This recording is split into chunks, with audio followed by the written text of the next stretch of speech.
حكيم محي الدين برحمتك يا أرحم الراحمين وبعد. قال الله تبارك وتعالى في القرآن المجيد والفرقان الحميد: أعوذ بالله السميع العليم من الشيطان الرجيم. بسم الله الرحمن الرحيم. يا أيها الذين آمنوا اتقوا الله وكونوا مع الصادقين. صدق الله مولانا العظيم وصدق رسوله النبي الأمين المتين المبين المعين الكريم، ونحن على ذلك لمن الشاهدين والشاكرين والحمد لله رب العالمین. ہو نہ ہو میرا ذکر سرکار میں ہوا، ہو نہ ہو میرا ذکر سرکار میں ہوا، ورنہ رحمتیں میری طرف دیکھ کر مسکرائی. یقیناً کوئی شخص آقائے نامدار حضور احمد مصطفیٰ محمد مصطفیٰ صلی اللہ علیہ وآلہ وسلم کا ذکر کرتا ہے، آقا پر درود و سلام پیش کرتا ہے، تو وہ درود و سلام اور وہ ذکر بعد میں پہنچتا ہے. پہلے آقا صلی اللہ علیہ وسلم کی بارگاہ میں ہمارا ذکر ہوتا ہے. کسی کو مد نظر رکھتے ہوئے، کسی کو پیشی نظر رکھتے ہوئے ایک بار جھوم جھوم کے درود شریف کا نذرانہ عقیدت پیش کریے. پڑھیے بآواز بلند: اللہم صلی علی سیدنا و مولانا محمد مبارک وسلم. صلو علیہ صلاۃ و سلام علیک یا رسول اللہ یا حبیب اللہ صلی اللہ علیہ وآلہ وسلم. صحبان الہند مولانا شاہ امانت مولانا شاہ محمد ابو الوفا فصیحی غازی پوری رحمت اللہ تعالیٰ علیہ فرماتے ہیں: مدینے کی زمین پر صبح کا عالم پسند آیا، سکوت سبزو گل گریہ شبنم پسند آیا. حرم والو مبارک ہو دیار قدس میں رہنا، مجھے لیکن دیار رحمت عالم پسند آیا. وہ ہر عالم کی رحمت ہے، کسی عالم میں رہ جاتے. وہ ہر عالم کی رحمت ہے، کسی عالم میں رہ جاتے. یہ ان کی مہربانی ہے کہ یہ عالم پسند آیا. تصور نے دیار عشق کی منزل پہ پہنچایا، تصور نے دیار عشق کی منزل پہ پہنچایا. وفا ہم کو یہی ہمدم یہی رہبر پسند آیا، وفا ہم کو یہی ہمدم یہی رہبر پسند آیا. قابل مبارکباد ہے وہ لوگ جن لوگوں نے اس محفل کو سجایا سنوارا اور کسی بھی طریقے سے اس محفل میں اپنے جان و مال کو اس محفل میں صرف کیا. اور قابل مبارکباد ہے خصوصاً بالخصوص یہ طالب علم جو اس محفل کی رونق بنے کہ آج دستار بندی کا موقع ہے اور آپ لوگ کی نظریں اس چیز کا مشاہدہ کر چکی ہیں. ان طلباء کے، ان حفاظ کے، ان قربا کے، ان علماء کے، مفتیان نظام کے سروں پر جو دستار باندھی گئی ہے اس کا آپ لوگوں نے بخوبی نظارہ کیا ہے. میں اسی سے متعلق چند باتیں بتاؤں گا اور میں رخصت ہو جاؤں گا. تاریخ میں دستار بندی بہت پہلے سے چلی آ رہی ہے، لیکن دستار بندی کا جو سب سے پہلا تذکرہ ہے وہ ایک بزرگ کے نام سے منسوب ہے کہ جب سب سے پہلی بار جب کسی کی دستار آئی تھی، جب پہلی بار کسی کی دستار تاریخ میں لکھی جا رہی تھی تو ان کا نام زری زربخش محبوب الہی حضرت سلطان خواجہ نظام الدین اولیاء رضی اللہ تعالیٰ عنہ کی ذات بابرکات ہے کہ آپ بدایوں میں قدوری جب تمام کر چکے، آپ لوگ بھی پڑھے ہوں گے، جب آپ قدوری پڑھ چکے تو آپ کے شیخ نے، آپ کے استاذ نے کہا کہ اب تمہاری دستار کا وقت قریب آ چکا ہے، اب یہ وقت آ چکا ہے کہ اب تمہاری دستار باندھی جائے. تمہارے سر پہ دستار باندھی جائے، اب یہ وقت آ چکا ہے کیونکہ تم نے قدوری کو تمام کر لیا، قدوری کو مکمل کر لیا ہے۔ تو محبوب الہی سے ان کے استاد نے کہا کہ اپنی والدہ کے پاس جانا اور اپنے لیے دستار لے کر آنا۔ محبوب الہی اپنے گھر جاتے ہیں اور والدہ سے کہتے ہیں، اے میری امی جان، میں نے قدوری کو مکمل کیا ہے، میں نے قدوری کو پورا پڑھ چکا ہے، اور میرے استاد نے کہا ہے کہ اب تمہیں تمہاری دستار باندھی جائے گی۔ ان کی والدہ رونے لگتی ہیں، آنسو بہنے لگتے ہیں۔ یہ آنسو الگ قبیل سے ہے۔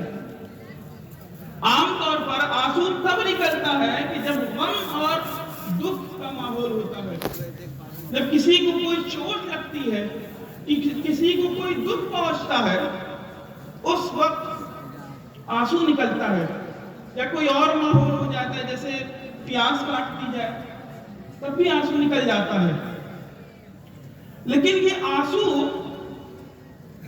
کی بہت اہمیت ہے، اور اسی لیے احمد ہے کہ حضور اکرم صلی اللہ علیہ وآلہ وسلم نے ارشاد فرمایا، کو وَإِن لَمْ تَبْكُوا فَتَبَاكُوا، رو نہ رو سکو تو رہنا، رونے جیسا منہ تو بناؤ، نہ رو سکو گے جب تک کسی رونے والے کا دامن نہ پکڑو گے۔ ایک پیر کا، ایک شیخ کا یہی تو کام ہوتا ہے کہ وہ رونا سکھاتا ہے، وہ اپنے گناہ پہ نادم ہونا، اپنے گناہ پہ شرمندہ ہونا سکھاتا ہے، یہی تو پیر کا اصل کام ہوتا ہے۔ ان کی والدہ محبوب الہی کی والدہ بھی روئی تو وہ خوشی کا آنسو تھا، اور باوضو سوت کاٹا، اور سوت کاٹ کے ایک امامہ تیار کیا، اور امامہ تیار کر کے محبوب الہی کے سر پہ سینی رکھ کے بھیج دیا کہ چلے جاؤ اپنے استاد کے پاس اور امامہ بنوا لو، دستار بندی کروا لو۔ جب خواجہ نظام الدین اولیاء اپنے استاد کے پاس آتے ہیں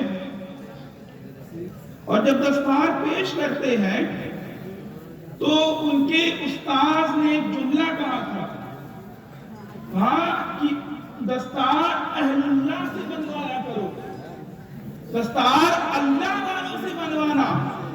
چنانچہ بدایوں کی سرزمین میں ایک بزرگ جن کا نام علی مولا ہے، ان کے پاس چلے جاؤ اور ان کو کہو کہ آپ میں دستار باندھے۔ حضرت خواجہ نظام الدین اولیاء محبوب الہی سلطان الہند بدایوں کی سرزمین میں، بدایوں کی گلیوں میں گھومتے گھومتے گھومتے گھومتے ان کو زیارت ہوتی ہے حضرت علی مولا کی، اور علی مولا سے درخواست کرتے ہیں کہ میرے استاد نے کہا ہے کہ آپ میری دستار باندھے، آپ میری دستار باندھے۔ حضرت علی مولا آتے ہیں، محبوب الہی کی دستار جب باندھتے ہیں، دستار باندھنے کے بعد محبوب الہی حضرت علی مولا کے قدم بوسی کرتے ہیں، علی مولا کا پیر چوم لیتے ہیں، تو علی مولا ایک نعرہ لگاتے ہیں، علی مولا ایک نعرہ مستانہ لگاتے ہیں اور کہتے ہیں کہ منڈا منڈا بڑا ہوئی سا، یہ جو لڑکا ہے یہ بہت بڑا ہوگا، یہ عظمت والا لڑکا ہوگا۔ تو ان کے شیخ کہتے ہیں کہ قدوری تو ہم پڑھاتے ہیں، ہدایہ بھی ہم پڑھاتے ہیں، مشارق الانوار بھی ہم ہی پڑھاتے ہیں، تمام کتابوں کی ہم تفسیر کر لیتے ہیں، تمام کتابوں کی ہم تشریح کر لیتے ہیں، لیکن آپ کے اس جملے کی میرے پاس کوئی تشریح نہیں ہے، آپ کے اس جملے کا میرے پاس کوئی جواب ہی نہیں ہے کہ آپ اس کا ترجمہ، آپ اس کی ترجمانی، آپ اس کی تشریح خود بیان کر دیں۔ تو وہ اللہ والے، وہ اہل اللہ حضرت مولا علی وہ کہتے ہیں کہ جب میں اس کی دستار باندھ رہا تھا تو اس دستار میں سے عجب اور عجیب وضو کی خوشبو آ رہی تھی، کیونکہ ان کی والدہ نے دستار کو، سوت کو ان کی دستار کو جو تیار کیا تھا وہ وضو بحالت وضو میں کیا تھا، اور کہا کہ جب کسی کی دستار بندی ہو جاتی ہے تو وہ شخص جھکنے سے پرہیز کرتا ہے، وہ شخص جھکنے سے پرہیز کرتا ہے، اور وہ یہ چاہتا ہے کہ دنیا اب میرے سامنے جھکے، اب میں نہیں جھکوں گا۔ لیکن حضرت خواجہ نظام الدین اولیاء نے میرا جو قدم بوسی کیا، میری جو قدم بوسی کیا، میرا جو پیر چوما، اس نے اس بات کی یہ دلیل ہے کہ منڈا بڑا ہلسا، ہائے مولا علی، ہائے مولا علی، آپ بدائیوں کی سرزمین میں، بدائیوں کی کسی گلی میں آپ گم ہو گئے، لیکن آپ کا وہ فرمان آج دلی میں کوئی بھی جا کے اس کا مشاہدہ کر سکتا ہے۔ میں یہ سوچ رہا تھا کہ دستار بندی میں امامہ ہی کیوں باندھا جاتا ہے؟ صرف جبہ پہنا کے چھوڑ دیا جاتا، صرف کرتا پاجامہ پہنا دیا جاتا، صرف کرتا پاجامہ پہنا دیا جاتا، صرف ٹوپی پہنا دی جاتی، چھوڑ دیا جاتا، یہ امامہ ہی کیوں باندھا جاتا ہے؟ تو یاد رکھیے گا، حضور اکرم صلی اللہ تعالی علیہ وآلہ وسلم کی ایک حدیث ہے، حضور اکرم صلی اللہ تعالی علیہ وآلہ وسلم کی وہ حدیث جو احیاء العلوم کی شرح میں علامہ ابن زبیدی نے لکھی ہے۔ وہ لکھتے ہیں کہ اللہ رب العزت ارشاد فرماتا ہے، ان اللہ وملائکتہ یصلون علی صاحب العمائم، کہ اللہ اور اس کے رسول، اللہ اور اس کے فرشتے درود بھیجتے ہیں عمامہ باندھنے والوں پر، اللہ اور اس کے فرشتے درود بھیجتے ہیں عمامہ باندھنے والوں پر۔ اب یہاں سے یہ دستار بندی اور یہاں پہ جو نوشہ کو جو عمامہ باندھا جاتا ہے، اس کا ثبوت یہاں سے مل گیا کہ اصل عمامہ جو حضور اکرم صلی اللہ علیہ وآلہ وسلم کی ذات ہے، جو حضور اکرم صلی اللہ علیہ وآلہ وسلم نے پہنا ہے عمامہ، اس عمامے پہ اصل درود برستا ہے، اور اس پر طفیلی درود برستا ہے، اس پر جو ہے وہ طفیلی درود آتا ہے، کیونکہ اسی کی شان ہے، ان اللہ وملائکتہ یصلون علی صواحب العمائم۔ اور میں اپنے موضوع کی طرف آتا ہوں، میں بس 2 جملہ بتانا چاہوں گا کیونکہ وقت کم ہے۔ اللہ رب العزت قرآن مجید فرقان حمید میں ارشاد فرماتا ہے، یا ایھا الذین آمنوا اتقوا اللہ وکونوا مع الصادقین، کہ اے ایمان والو، یہ ایمان والا کیا ہے؟ حضرت امام زین العابدین رضی اللہ تعالیٰ عنہ نے اپنے مریدوں سے پوچھا کہ یہ بتاؤ کہ ایمان والا ہونے کی دلیل کیا ہے؟ کیا ہمارے پاس دلیل ہے کہ ہم یہ ثابت کر سکیں کہ ہمارے پاس ایمان ہے؟ ان کے مریدوں نے کہا، کچھ مرید نے کہا کہ حضرت ٹوپی ہے، کچھ مرید نے کہا کہ حضرت داڑھی ہے، کچھ لوگوں نے کہا کہ ہمارا یہ پہناوا ہے، کچھ لوگوں نے الگ الگ دلیلیں اپنی طرف سے جو بن سکی وہ دی، لیکن حضرت امام زین العابدین نے کہا کہ تمہارا جو جواب ہے وہ بالکل غلط ہے، سراسر کسی طریقے سے تمہارا یہ سوال، تمہارا یہ جو جواب ہے وہ صحیح نہیں ہے۔ تو لوگوں نے کہا کہ حضور آپ ہی کے گھر سے ہمیں دین ملا ہے اور آپ ہی ہمیں اس میں جواب بھی بتا دیجئے کہ ایمان والا کون ہے۔ تو آپ رضی اللہ تعالیٰ عنہ ارشاد فرماتے ہیں کہ جب اللہ رب العزت کا یہ فرمان سنو کہ یا ایھا الذین آمنوا، اور تمہارا کان سننے کے لیے متوجہ ہو جائے، تم اس کی طرف غور سے سننے لگو کہ اب یہ جو قاری جو کہنے والا ہے یا ایھا الذین آمنوا کے بعد جو آیت آنے والی ہے، اس کو سننے کے لیے ہم متوجہ ہو جائیں تو یہ ایمان والا ہونے کی سب سے بڑی دلیل لگتا ہے۔ اور اگر قاری کہنے والا کہہ گیا یا ایھا الذین آمنوا اور تمہارے کان کے نیچے سے جو ہی نہ رہے گی تو پھر کس بات کا ایمان ہے اور کس بات کی ایمان ہونے کی علامت ہے؟ تو آپ لوگ یقیناً ایمان والے، ہم بھی ایمان والے ہیں انشاءاللہ، تو اب غور سے سنیے، یا ایھا الذین آمنوا، اے ایمان والو تقوی اختیار کرو، اے ایمان والو اللہ سے ڈرو، اے ایمان والو اللہ سے ڈرو۔ اس کی بھی میں ایک مثال دیتا ہوں۔ حضرت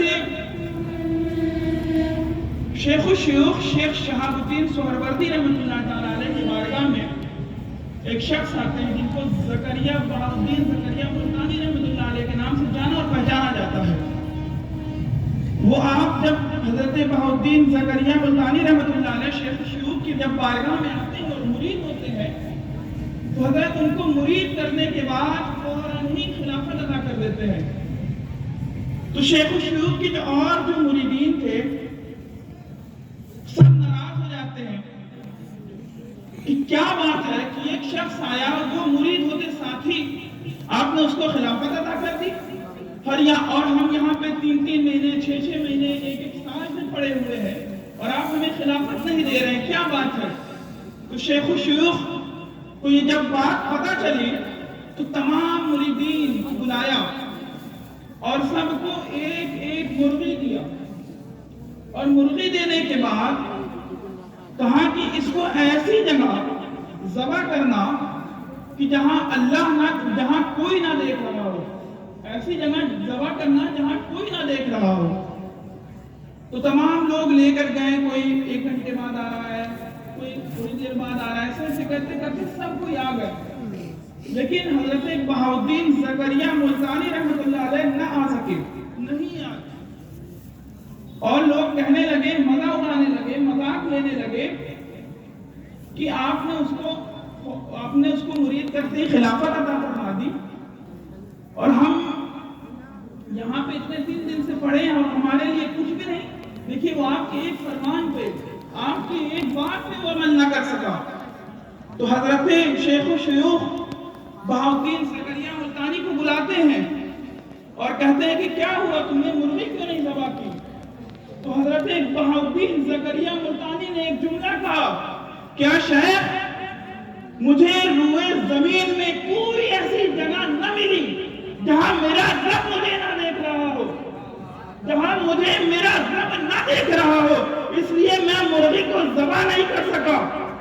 یہ ہے اتقو کہ اے ایمان والو تقوی اختیار کرو، اور تقوی اختیار کرنے کے بعد تم بس مت کر دینا، ایمان والا ہو گئے، اللہ سے ڈرنے والے ہو گئے، یہاں پر تو بات ختم ہو جانی چاہیے تھی، لیکن آگے اللہ رب العزت ارشاد فرما رہا ہے کونوا مع الصادقین، کہ تم ایمان والے ہونے کے باوجود، تقوی والے ہونے کے باوجود تمہارا دین مکمل نہ ہوگا، کیوں؟ کیونکہ تمہیں سچوں کا راستہ پکڑنا پڑے گا۔